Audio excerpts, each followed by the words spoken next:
की परम पूज्य आचार्य गुरुवर स्वामी विराम सागर जी महाराज की, आचार्य गुरुवर स्वामी विभव सागर जी महाराज की, अहिंसामय विश्व धर्म की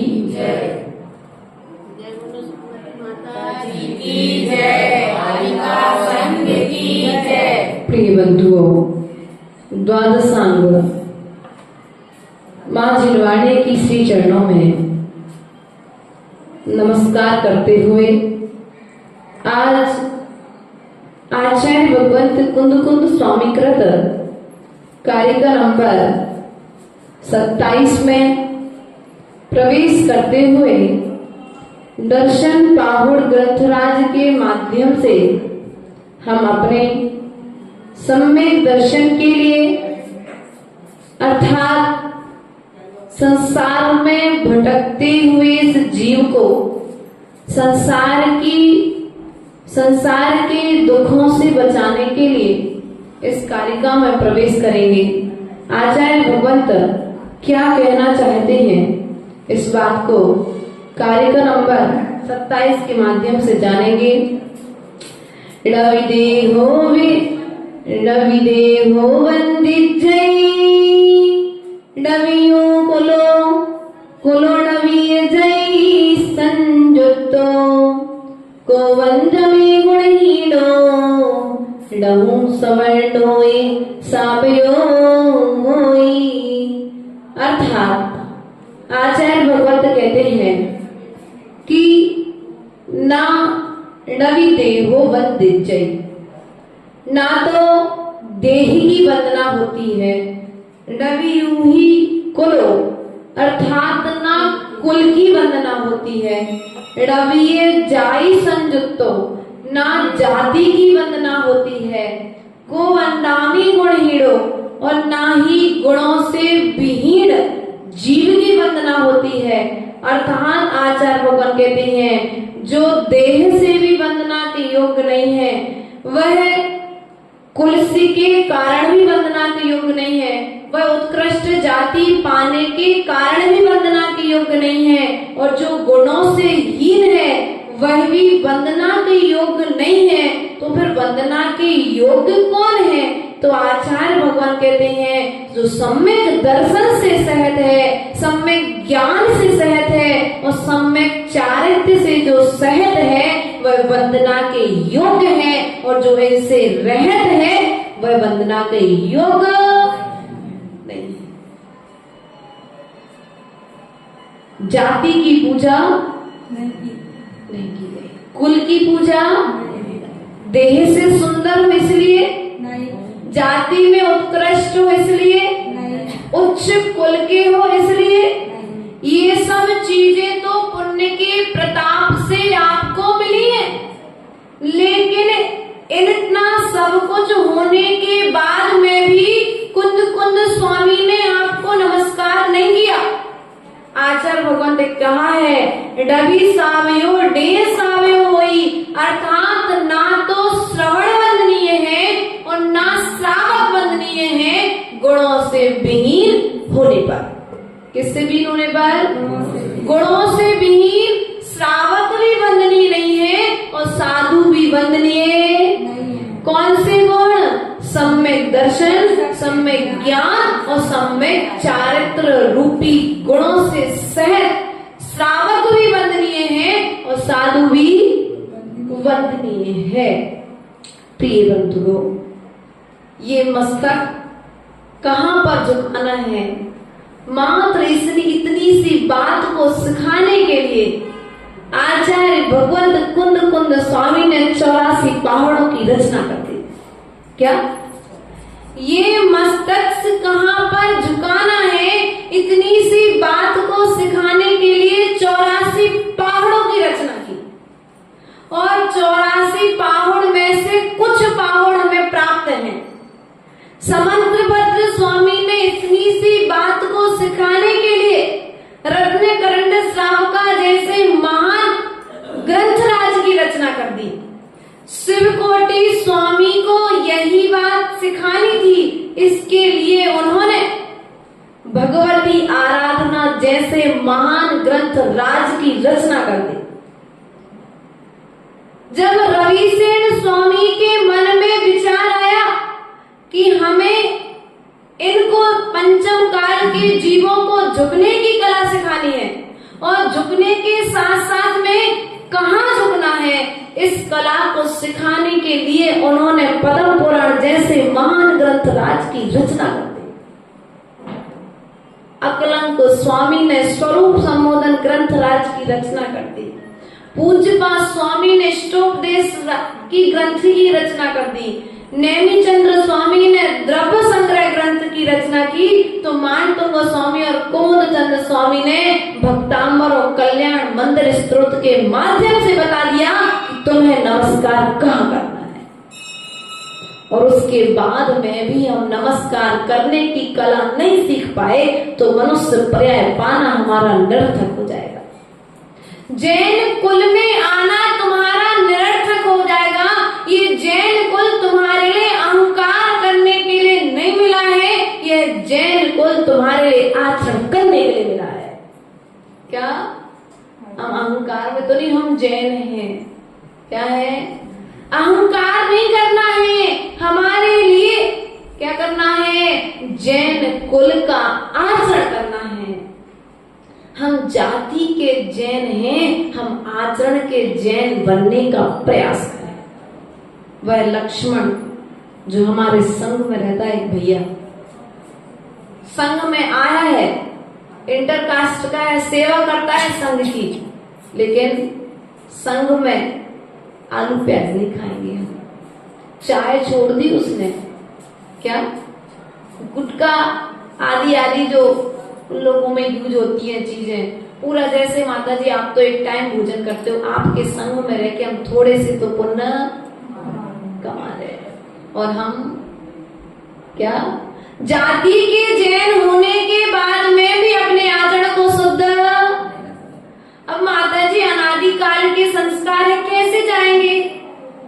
ऐसा कहते हैं माता जी, हम सहन नहीं कर सकते भूख प्यास, पैदल चलना, केस लॉन्च करना और बार बार भोजन करने की आदत में है, अगर नहीं करते तो चक्कर आने लग जाते हैं।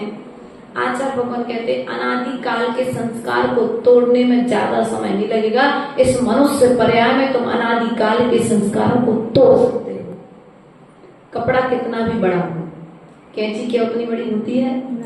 हाँ, कपड़ा कितना भी बड़ा हो, कैंची उतनी बड़ी, कितना भी बड़ा कपड़ा हो, छोटी सी कैंची उसे दो भाग। उसी प्रकार से अनादि काल के जो हमारे संस्कार हैं, उन अनादि काल के संस्कार को काटने के लिए, उन संस्कारों को मिटाने के लिए एक देव शास्त्र गुरु की शरण पर्याप्त है, अन्य की शरण में जाने की आवश्यकता नहीं है। पानी गेंदा है, बहुत बड़े भगोने में आपने भर के रखा है और उसको साफ करने के लिए जितना पानी है, क्या उतनी फिटकरी डालोगे? नहीं। बोलो तो नहीं डालोगे ना, थोड़ी सी फिटकरी डालते हो और पानी की गंदगी साफ हो जाती है। उसी प्रकार से अनादि काल की जो हमारे सत्य व्यसनों के साथ रहने के, अष्टमूल गुणों के साथ रहत जीवन जीने के जो संस्कार हैं, उनको मिटाने के लिए जिस प्रकार से टंकी के जल को साफ करने के लिए थोड़ी सी फिटकरी पर्याप्त है, उसी प्रकार से अनादिकाल के बुरे संस्कारों को मिटाने के लिए ये जिनवाणी देव शास्त्र गुरु की शरण पर्याप्त है, अन्य की शरण में जाने की आवश्यकता। प्रिय बंधुओं, भटकन को मिटाना है, दुख को मिटाना है तो बुरे आचरण को मिटा लो। किसको मिटाना है? दुख मिटाना चाहते हो तो बुरे आचरण को मिटा दो। लेकिन हम क्या करते? आचरण को नहीं मिटाएंगे और दुख, हम रात में पानी पीने का त्याग नहीं करेंगे और दुख नहीं होगा। रविसेन आचार्य भगवंत ने रात में पानी पीना खून पीने के बराबर होता है। हाँ, पढ़ो पद्म पुराण, प्रथमानुयोग पढ़ो तो कुछ आचरण की बात सीखने में आएगी कि पहले के राजा महाराजा भी रात में भोजन, चक्रवर्ती रात में भोजन नहीं करता था। भैया, चक्रवर्ती रात में पानी नहीं पीता था, चक्रवर्ती रात में भोजन नहीं करता था, बोलो तो कुछ तीर्थंकर के जैसा राज्य नहीं है, राज्य व्यवस्थाएं नहीं है, लेकिन हमारे अंदर में मात्र प्रमाद है। क्या है? प्रमाद है और एक शरीर से ज्यादा मोह है। हम कहते थोड़ी देर शरीर को छोड़ तो दो, वही शरीर तुम्हारे पास में है, पंचम काल का शरीर, और वही शरीर माता जी के पास में है। 80 साल की है माता जी लगभग, लेकिन फिर भी अपने पूरे काम, और तुम्हारा बन जाए सो तुम्हारा कर देंगे, लेकिन हम कोई के पराधीन। 80 साल की उम्र में भी चुल्ली का पद पर होकर के निर्दोष चर्या का पालन करना, और आपसे कह दिया जाए दीक्षा ले लो, माता जी घुटने में दर्द, कमर में दर्द, तुम पुण्य तो करो। इतनी उम्र में भी उन्हें कोई घुटनों में दर्द नहीं है, कोई कमर में दर्द नहीं है, और है भी तो गाना नहीं गाती। क्या नहीं तो क्या होता, अगर थोड़ा सा दर्द हो जाए और उसका गाना पूरे गांव में पता पड़ जाए कि फलाने की मम्मी के लाने घुटने में दर्द है। ये बंधुओं, समता का पाठ यदि किसी के अंदर में होगा तो वह सम्यक दृष्टि श्रावक होगा। सम्यक दृष्टि श्रावक बिलखता नहीं है। परेशानियों के समय में सम्यक दृष्टि श्रावक बिलखता नहीं है, खिन्न नहीं होता है, वह तो प्रसन्न होता है कि भगवान चलो हमने आपकी भक्ति की, और भक्ति के प्रभाव से मेरे पूर्व जन्म में किया हुआ कर्म आज उदय में आकर के चला गया। और हम क्या करते हैं, कभी धन्यवाद दिया करो भगवान को। अगर भगवान को धन्यवाद देने लग जाओगे ना, तो तुम्हारे जो अशुभ कर्म उदय में आ रहे हैं ना, किससे आ रहे हैं? भक्ति के प्रभाव से आ रहे हैं। क्या अशुभ कर्म उदय में, थोड़ा सा ध्यान से सुनना, अशुभ कर्म उदय में कहां से आ रहे? भक्ति के प्रभाव से आ रहे, उदय में आ रहे। क्योंकि देखो, देवगति मिली, कर्म तो करे, लेकिन कर्म निर्जरा का अवसर, देवगति मिली, कर्म तो बांधने का अवसर मिला, लेकिन कर्म निर्जरा करने का अवसर, त्रियंच गति मिली, कर्म करने का अवसर तो मिला, कर्म बांधने का अवसर तो मिला, लेकिन कर्म छुड़ाने का अवसर। नरक गति मिली, कर्म बांधने का अवसर तो मिला, लेकिन कर्म छुड़ाने का अवसर।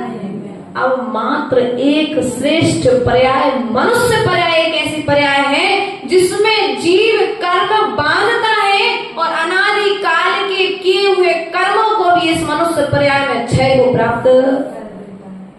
बताओ, श्रेष्ठ पर्याय मिली है, सब व्यवस्थाएं तुमको मिली हैं, लेकिन फिर भी उनका उपयोग नहीं कर रहे। किसके कारण? आलस, प्रमाद, शरीर से मोह। इसके कारण तुम्हारा मन संयम के पालन में नहीं लगता है, और संयम के पालन में जब तुम्हारा मन नहीं लग रहा है तो सम्यक दृष्टि कैसे होगी? और तो और अनुप्रेक्षा, बेटा एक बात लोगों के मन में रहती है कि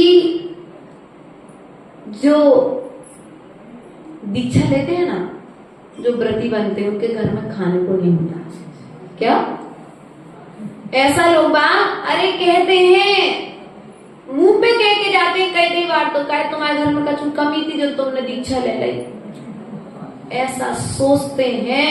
हीन बुद्धि वाले जीवों की बुद्धि ऐसी होती है, उनके विचार भी हीन होते हैं। हीन बुद्धि वालों के विचार भी हीन होते हैं। ध्यान रखना, ये मार्ग कायरों का मार्ग नहीं है, ये वीरों का मार्ग है। जिस मार्ग पर तीर्थंकर भगवान चले हैं, उस मार्ग पर एक पुण्यात्मा जीव चलता है। कोई गरीब और अमीर यहाँ पर, यदि तीर्थंकर भगवान के घर में कोई कमी होगी, जब तो वे मोक्ष मार्ग पर बढ़े। ऐसा है क्या कुछ? चक्रवर्ती के घर में कोई कमी थी क्या? वैभव की कोई कमी नहीं थी। तुम बाहर के वैभव को देखते हो, एक बार भीतर के वैभव को देखने तो जाओ। जो वैभव तुम्हारे घर में नहीं है, वो वैभव एक श्रावक के, साधक के पास में हुआ करता है। प्रिय बंधुओं, ध्यान रखना, जीवन में कभी किसी साधक को देख कर के ये नहीं कह देना हीन दृष्टि से नहीं देखना। क्या? हीन दृष्टि से नहीं देखना। यदि देखना है तो अपने पुण्य की अनुमोदना करना कि ये भगवान आज मेरे कौन से जन्म का पुण्य का उदय आया है कि हम तो साधु नहीं बन पाए, लेकिन इस पंचम काल में भी अरहंत की मुद्रा को दर्शाने वाले निर्गत साधु का मुझे दर्शन हो गया। इस पंचम काल में भी हमने सती सीता जैसी आरिका को नहीं देखा। अंजना जब आरिका बनी तो हमने नहीं देखा। ब्राह्मी सुंदरी ने जब आरिका पद को प्राप्त किया तो हम उन्हें नहीं देख पाए, लेकिन भगवान आज उनके आचरण पर चलने वाली आरिका माता को हमने देख लिया। यदि अहो भाग्य मान करके दर्शन करोगे तो भाग्य सौभाग्य में बदल जाएगा, और दुर्भाग्य मान करके दर्शन करोगे तो तुम्हारा भाग्य दुर्भाग्य में बदल जाएगा। इसलिए जब भी साधु के दर्शन करो सौभाग्य मानना। क्या? आज मेरा कोई सौभाग्य का उदय है। पांडव और कौरवों के बीच में जब युद्ध होना था तो निर्ग्रंथ गुरु का दर्शन हो गया जाते समय। तो क्या कहा था अर्जुन ने? आज युगल मुनिराज का दर्शन हुआ है, हमारी विजय। अर्थात साधु का दर्शन मंगल है। किसको देने वाला है?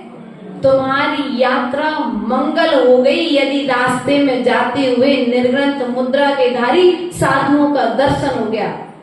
चत्तारी मंगला, मंगल 4 होते हैं, अरहंत मंगल, सिद्ध मंगल, साधु मंगल और केवलियों के द्वारा प्रणीत धर्म मंगल है।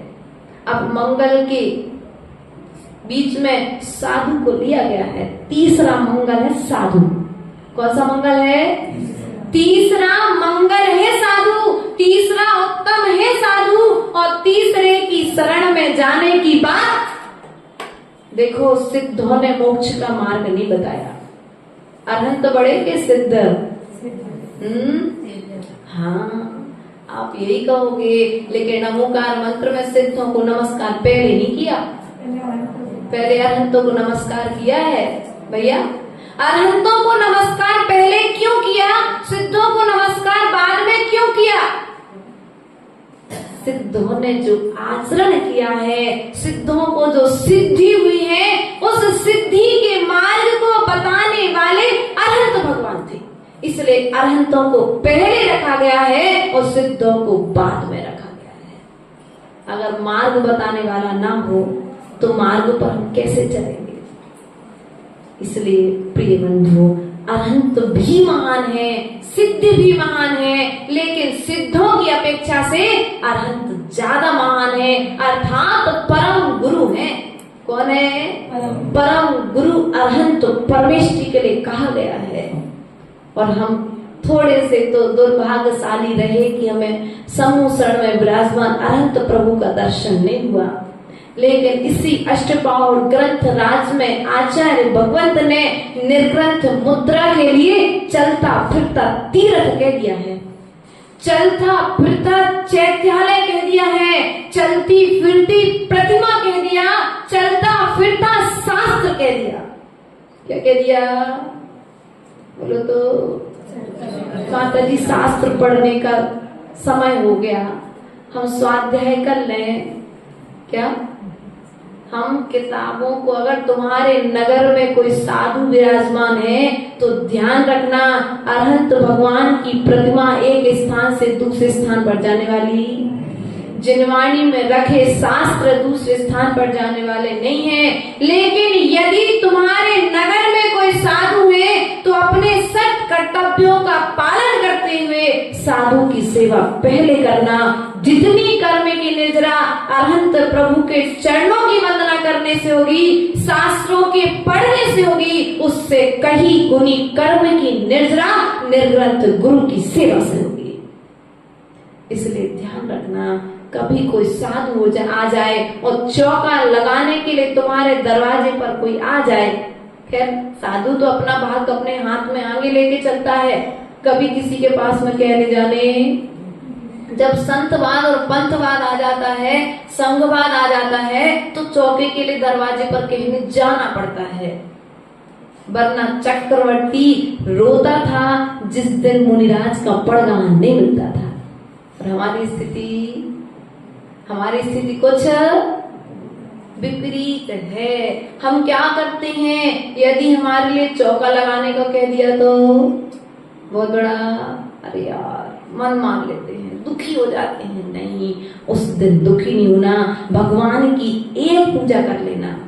भैया 5 पूजा करते थे ना, एक पूजा करना, लेकिन जो भगवान के आचरण को कर रहे हैं उन गुरुओं की सेवा कर लेना। उस समय क्या करना, उस समय स्वाध्याय तुम 10 पेज करते हो, उस दिन 1 पेज स्वाध्याय कर लेना, लेकिन जिस समय तुमको सेवा का सौभाग्य मिले उस समय गुरुओं की सेवा कर लेना। ये हाथ तुम्हारे लिए मोक्ष का साधन हो जाएंगे। क्या ये शरीर तुम्हारे लिए मोक्ष का साधन भी है और ये शरीर तुम्हारे लिए नरक का साधन भी है। अब आप यदि इससे विषय ग्रहण करते हो तो ये नरक का साधन है, और इसी शरीर से यदि वैराग्य मार्ग की यात्रा तय करते हो तो यही शरीर तुम्हारे लिए मोक्ष का साधन है। माला सोने की हो या धागे की, कर्म निर्जरा कराने वाली है यदि राग नहीं है तो।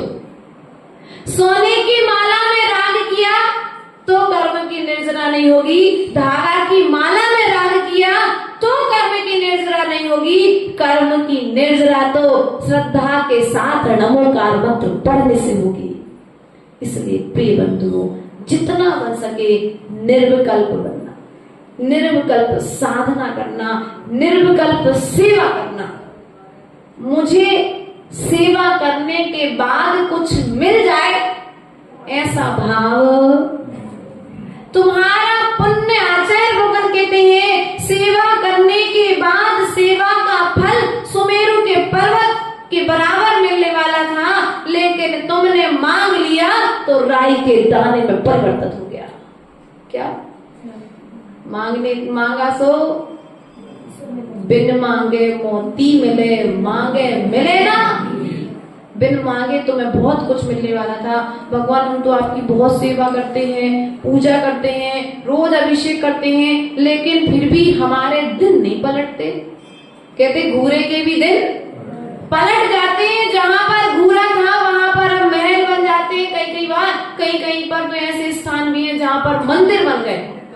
जगह की शुद्धि होने के पश्चात प्रिय बंधुओं, जब उस घूरे के भी एक समय के बाद दिन पलटते हैं तो हम तो मनुष्य हैं, वह एक इंद्रिय जीव उस भूमि के भी जब दिन पलटते हैं तो हमारे दिन भी पलटेंगे। बस पुरुषार्थ सम्यक होना चाहिए। पुरुषार्थ हमारा यदि पुरुषार्थ सम्यक होगा तो फल भी हमें सम्यक मिलेगा। यदि पुरुषार्थ हमारा सम्यक नहीं है तो फल भी हमें सम्यक मिलने वाला नहीं है।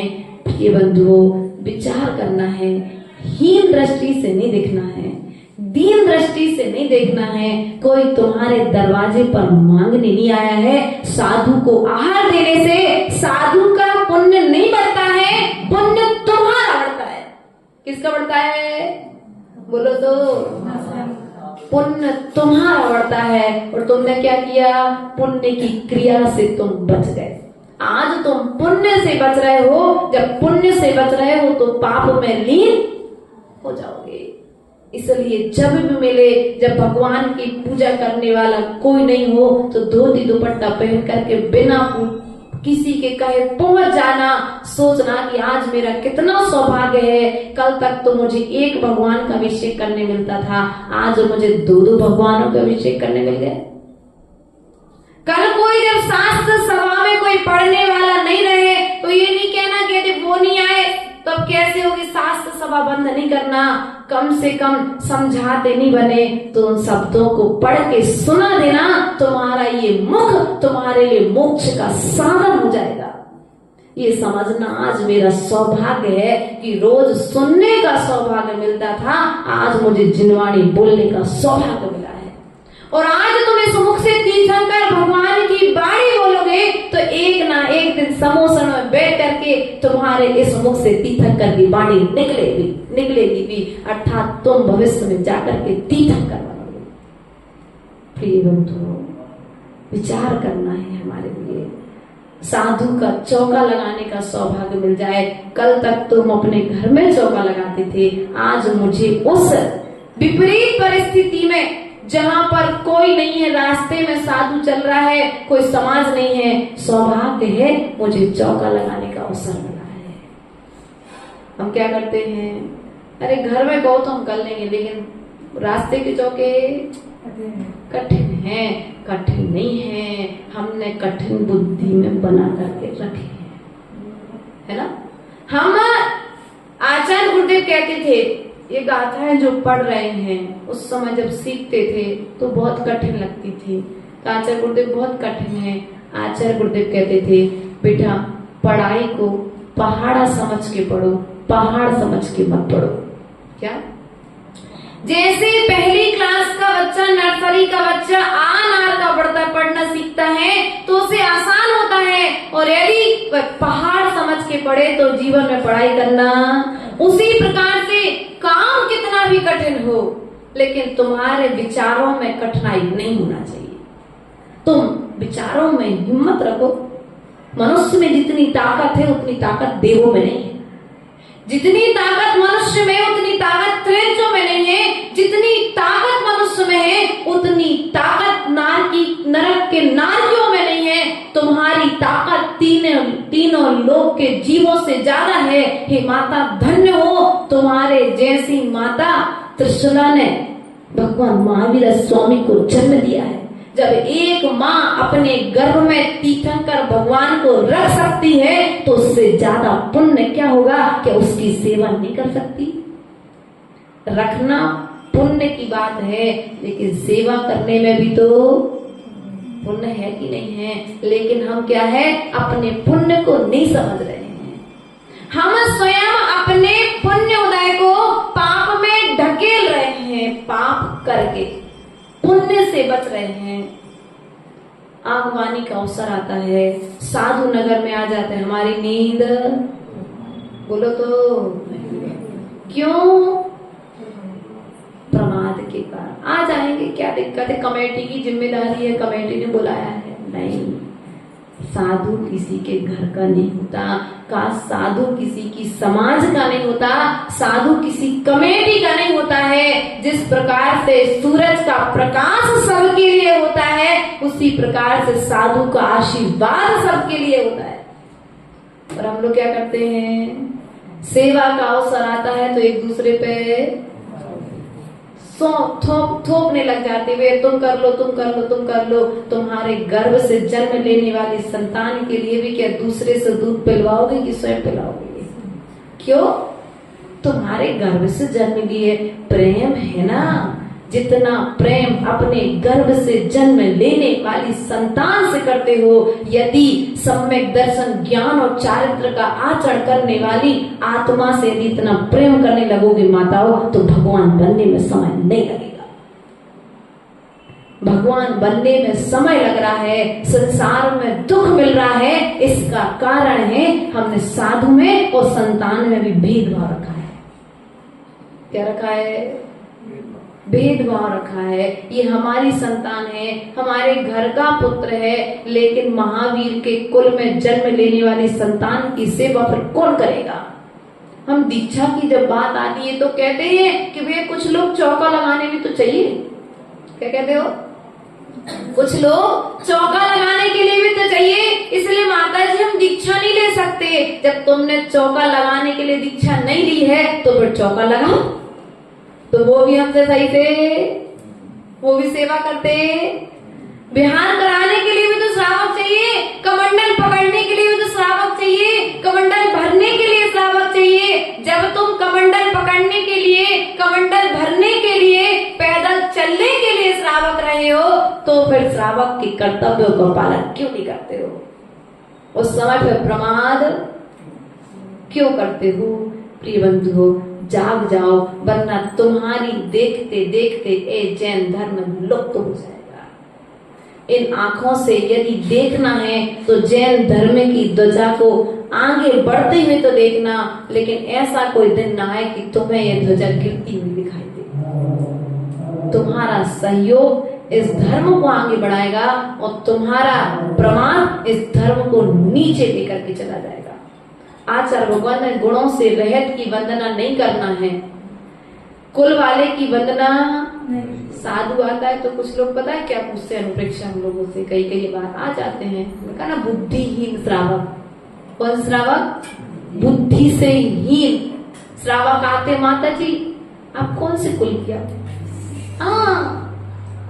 आप कौन सी जाति किया हो? अरे जैन है, लेकिन जैन में भी कुछ होता ना, परवार बोला पूरा आदि आदि ये सब चीजें। अब हमें तो जब निकले थे जब नहीं था पता, इस समाज में आए जब पूछा तो हमने मम्मी को पूछा, जब दर्शन करने आए तो मैंने कहा मम्मी अपन लोग कौन है? तो फिर उन्होंने बताया, फिर हमने आचार्य से पूछा तो आचार्य बोले बेटा जो महावीर के कुल में आ गया वो किसी कुल का, किसी जाति का, वो किसी वंश का नहीं रह जाता है, वह महावीर के वंश का वंशज हो जाता है। जिसके हाथ और टिच्ची का मंडल आ गए वो महावीर के वंश का परंपरा। क्या करते हैं? जाति पाति। इसलिए कभी किसी साधु के पास जाना, कभी नहीं पूछना। गांव तक तो ठीक है कि भैया तुमको भजन गाना है तो लगाना है, माता पिता के नाम तक तो ठीक है, लेकिन अब तुम गोत्र तक पहुंच रहे सीधे, तो ये तो बात गलत है ना? क्यों? अगर हमारे गोत्र के होंगे तो हम चौका लगाएंगे, है ना? अरे सिवनी में नहीं है समस्या, सर्वत्र में ये समस्याएं कहीं कहीं पर देखने में आ रही हैं। इसलिए माताओं सिवनी में नहीं है, सिवनी समाज तो बहुत अच्छी है, और यदि सागर चतुर्वास फाइनल नहीं होता तो हम सिवनी करते, लेकिन हो गया। पहले से फाइनल छिंदवाड़ा से जब चले थे, जब फाइनल करके ही चले थे कि सागर में ही चातुर्मास करना है, क्योंकि कुंडलपुर की यात्रा करनी है हम लोगों को। बड़ा अच्छा आप लोगों ने प्रेम दिया, संघ को संभाल करके रखा, और 8-10 दिन का प्रवास लगभग हमारा यहाँ पर 28 तारीख को लगभग यहाँ प्रवेश हुआ था, 27-28 तारीख में, और आज 9 तारीख हो गई। इतने दिनों के मध्य में संघ यहाँ पर रहा। इसके मध्य में किसी को भी छोटे से लेकर के बड़ों तक के लिए सच में मीना दादी जो तुम्हारे यहाँ पर है, उनको इतनी तकलीफ होने के पश्चात में भी पूरे चौकों में जितने दिन भी हम लोग रहे और समाज में जो चौके लगे, घर घर जाकर के पूरा दोपहर में भी आकर के देखना माता जी को कोई कमी तो नहीं है। चौकों में जाकर के चौकी वालों का मेंटेन बनाना, रात को आने के बाद कोई वैयवृत्ति करने आया कि नहीं आया, हर छोटे से छोटी और बड़ी से बड़ी चीज का उन्होंने ध्यान रखा। और हमारे छोटे छोटे बच्चे कुछ शाम को 8-10 लोग आते थे जिन्होंने जैन भूगोल का अध्ययन, पूरा स्वर्ग वगैरह हम लोगों ने नरक पढ़ाना था, मध्यलोक और नरक रह गया है। यदि कोई साधक आते हैं और यदि तुम्हारे समाज में भी यदि किसी की योग्यता है तो जैन भूगोल संबंधित बच्चों को, आज की जनरेशन को ये जो स्टोपदेश पढ़ाया आपने, द्रव्य संग्रह पढ़ाया, ये ना पढ़ा करके उनको ये चीज पढ़ाई जाए कि तुम कहाँ पर रह रहे हो और जाना कहाँ है, नरक में क्या है। जब उन्हें ये चीजें ज्ञान होगी तो बच्चे कुछ धर्म के आचरण को धारण करेंगे। तो यहाँ रहते हुए बच्चों ने भी बहुत अच्छा अध्ययन किया। आप लोगों ने भी दर्शन पावड़ ग्रंथराज की वाचना सुनी। इसके मध्य में संघ के द्वारा यदि किसी भी तरह का किसी को क्षोभ हो गया हो, दुख हो गया हो, तो क्षमा प्रदान करना। आज दोपहर में 3 बजे यहाँ से छपारा की ओर बिहार होगा, ऐसी संभावना आचार्य गुरुदेव के पास से आगे आई है। माता जी लोग की अनुकूलता को ध्यान में रखते हुए लगभग आज यहाँ से 3 बजे, 3 का 3:30 बजे, ध्यान रखना 3 का 3:30 बजे नहीं होगा, लगभग 3 बजे यहाँ से हमारा बिहार संभावित क्षेत्र छपारा की ओर, छपारा से कुंडलपुर की ओर बिहार यहाँ से चल रहा है। तो आप सभी इस यात्रा में सहयोग प्रदान करेंगे इन्हीं भावनाओं के साथ में। बोले परम पूज्य आचार्य गुरु विभव सागर जी महाराज जी की